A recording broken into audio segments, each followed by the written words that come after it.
Hey everyone, welcome to another episode of my series where I explain the whole story of Harry Potter, each episode being a chapter.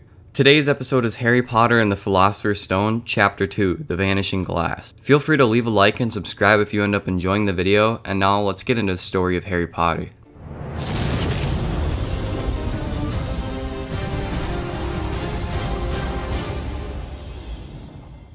It had been nearly 10 years since the Dursleys woke up to find their nephew Harry on the doorstep, but since then, not much had changed at Privet Drive.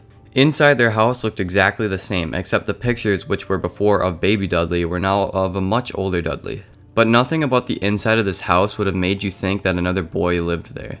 But Harry was still there, asleep for the time being, but not for much longer. He was woken up by his aunt, knocking and shrieking for him to get up and telling him to look after the bacon and to make sure it didn't burn because she wanted everything to be perfect for Dudley's birthday. Harry was not happy he was woken up as he had a cool dream about a flying motorcycle. He was also not very happy that it was Dudley's birthday.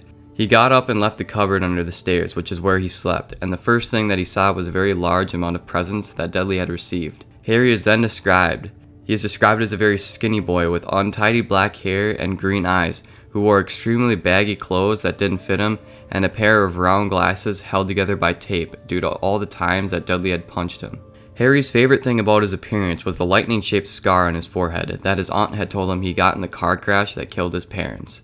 While Harry was working on the food, Dudley arrived in the kitchen. He looked similar to Uncle Vernon. He was big and pink and had not much neck, and he also had blonde hair. Not like in the movies where he had brown. We learned that Petunia says he looks like a baby angel, but Harry, on the other hand, thinks he looks like a pig with a wig. When Dudley sees how many presents he has, he almost throws a temper tantrum, but Aunt Petunia swoops in and tells him they'll buy him 2 more presents, meaning he'll have 39 presents. While Dudley was opening his presents, they got a call from Mrs. Fig, and she broke the news that she had broken her leg, meaning that she would not be able to watch Harry when Dudley went out for his birthday. They tried to find somewhere else for him to go, but there simply wasn't, and even though Dudley tried to prevent it, Harry had to come with. However, Uncle Vernon did tell Harry that if there was any funny business, he would be locked in his cupboard till Christmas. This was because strange things that Harry often couldn't explain happened around him. Some examples of this is when he once grew his hair back completely overnight, shrunk a sweater he didn't want to wear, and appeared on the chimney of his school when running from Dudley and his friends. Harry was extremely excited to go to the zoo because he had never been to one, and it wasn't the Dursleys' house, Mrs. Fig's house, or school. On the way there, Uncle Vernon was complaining about people who drive motorcycles, calling them hooligans. Harry then mentioned that he had a dream about a flying motorcycle. He realized a bit too late that this was a mistake, as Uncle Vernon turned around and started yelling at him. The Dursleys did this because they didn't want him talking about anything not acting normal, as they seemed to think he would get ideas. When they got to the zoo, things were going great for Harry. He was having a good time and even managed to get some treats. When they went to the reptile house, Dudley wanted to see the biggest snake first, but when he got to it, he found it asleep. Uncle Vernon knocked on the glass a couple times, but the snake would not wake up, so Dudley decided he was bored and left. Harry stayed in front of the tank, looking at the snake, feeling bad for it, as he thought life must be pretty boring sitting alone in a cage, with the only company being people drumming their fingers on the glass trying to bother you all day. Just then, the snake woke up and looked at Harry, its eyes level with his. The snake had then winked, and Harry winked back. It then nodded towards the Dursleys and Dudley's friend Piers and raised its eyes to the ceiling, a look that said, "I get that all the time." Harry and the snake then had a mini conversation. Harry asked the snake where it was from, and it pointed at a sign saying Brazil, but he found out that the snake was actually bred in the zoo. Just then, Dudley's friend Piers saw that the snake was awake and moving, so he alerted the Dursleys. Dudley came running to get a look at the snake, and he punched Harry in the ribs, telling him to get out of the way. Harry fell to the ground, and what came next happened so fast, nobody saw how it happened.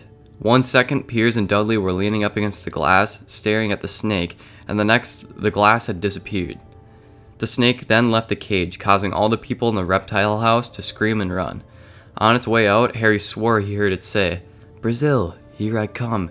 Thanks, amigo." After that, the zookeeper was in shock and extremely confused as to where the glass had gone. He apologized to the Dursleys and gave them some tea. On the way home, Dudley was swearing that the snake had almost bit his leg off, and Piers was talking about how it had nearly squeezed him to death, but Harry saw no such thing. And then Harry's luck got even worse, as Piers announced to the whole car that he had seen Harry talking to the snake. Uncle Vernon had waited till Piers was gone to snap, and when he did, he sent Harry to his cupboard and told him that he wasn't allowed any meals. Harry was then stuck in his cupboard wishing that he had a watch so he could tell the time to make sure the Dursleys were asleep so that he could go get some food. Harry had lived with the Dursleys for almost 10 long, miserable years, ever since his parents died in the car crash. He couldn't even see a picture of his parents as there were none in the house, and his aunt and uncle never spoke of them. When he thought back trying to remember the car crash, he could remember a lot of green light and pain on his forehead, though he couldn't imagine where all the green light came from. Harry all his life had wished that some distant relation would come and get him, but none ever did. Although, he did think people noticed him in public sometimes, as he had his hand shaked, was bowed to, and waved to, all by strange-looking people that disappeared before he could even get a good look at them. Harry didn't have anybody at school either. This was because everybody knew Dudley and his gang didn't like him, and nobody wanted to disagree with Dudley and his gang. So that was it for Harry. No friends, no real family, just a miserable life at the Dursleys. Hey guys, I'm just here to give a big thank you to everybody who watched the video all the way through. It really means a lot because I put a lot of time and effort into them to make sure that they're the best for you guys. Feel free to follow me on Instagram to see a little bit of my personal life. Feel free to follow me on Twitter to see cool little tweets, and feel free to follow me on TikTok to see cool little videos.